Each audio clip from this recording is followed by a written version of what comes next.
of how much a person fasts, and then we said there are three ranks, there are three levels. The first level, the lowest level, is that of the one who only fasts during Ramadan. That's the lowest level.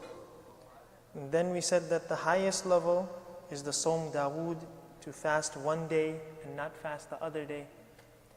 And then the middle, we spoke about fasting Mondays and Thursdays and the Ayyamul Bid. So that makes the three levels from the perspective of how much a person fasts. Now there's another perspective, and that perspective is in how much do you internalize the fast. So again, over here, there are three levels. One level, and this is the lowest level, is the level of the one who simply stays away from the muftirat. Right? Meaning a person doesn't eat, doesn't drink, doesn't do those things that are that externally break the fast. Right? So that's the first level. Okay? The second level is along with not having something or not partaking in any action that will, from a juristic perspective, will break the fast. This person also safeguards his limbs, right? Because Sawm literally means habs. Habs means to refrain and restrict something. So that person restricts his physical limbs from any sin. So that person doesn't backbite, he restricts his tongue from not speaking things that have no value. Right? Al-laghu, وَالَّذِينَ هُمْ عَنِ اللَّغْوِ مُعْرِضُونَ. How much of our time when we're fasting goes in just talking. Right? Not necessarily that it's haram, right? But there's no fa'idah, there's no benefit in it. Now we just spend this time talking. Right?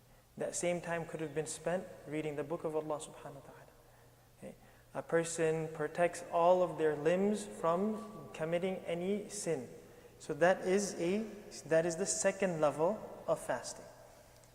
And the third level of fasting, this is the highest level of fasting, and this is the asal, this is the reality of fasting, is the fasting of the heart. Right? This is the sawmul qalb. Right? Sawmul qalbi an ghayrillah. Right? That a person restricts their heart from thinking about anyone or anything other than Allah subhanahu wa ta'ala. This is the maqsood. This is what is matloob. This is what is the objective. That at every moment, the person's heart is attached to Allah subhanahu wa ta'ala. And this was the state of the awliya of Allah. That even when they were amongst people and they were speaking to people, their heart was connected to Allah subhanahu wa ta'ala. When you read about them, it says that they used to يَسْتَوْحِشْ مِنَ النَّاسِ وَيَسْتَأْنِسْ بِاللَّهِ. That when they're around people, they feel wahsha. They feel like a stranger. But when they're alone in the remembrance of Allah subhanahu wa ta'ala, they feel an ajib sukoon. Right? They feel contentment in their heart. And this is the level that we have to strive for. That in Ramadan, that now Ramadan, the Sawm is not ending.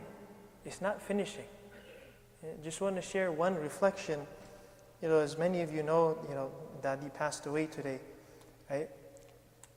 So I was thinking, and there's always a reflection, it's a time for us to reflect, that a person thinks that, at least all of us, we're here together, right?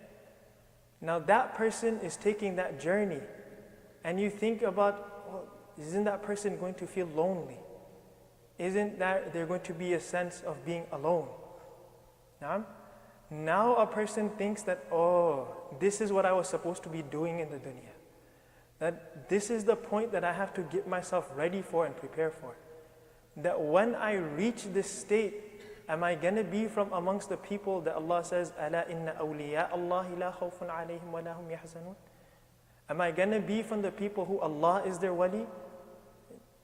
If Allah is your friend, then you don't have anything to be worried about. Allah takes care of you, He protects you. Right?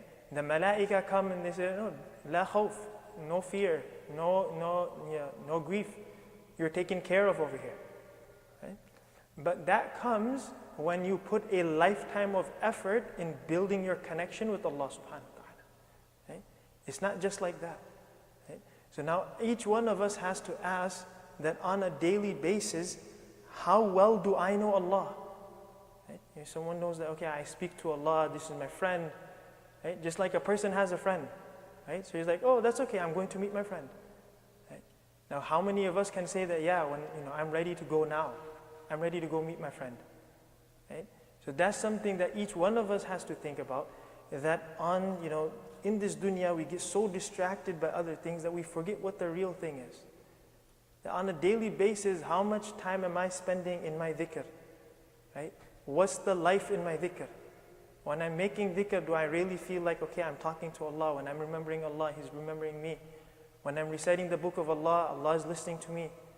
Right? In the adab of reciting Quran, Al-Imam Al-Ghazali rahimahullah يقول, he says you should recite every time كأنك تقرأ على الله كما أنت تقرأ على الأستاذ تقرأ على الله. Just like you recite to your teacher, you see a hifz student, how do they sit? Right? They sit and they're completely focused. They're reciting to the teacher. They know the teacher is listening. Just like that, right? وما كنت تتلو من قرآن ولا تعملون من عمل إلا كنا شهودا. Right? Anytime you recite Quran, Allah is shaheed. Right? Allah is there, Allah is witnessing what you're doing. So this is the sawm of the heart. That we have to make our heart upon the dhikr of Allah. Right? Put the heart on the dhikr of Allah. So may Allah subhanahu wa ta'ala give us the tawfiq to do that.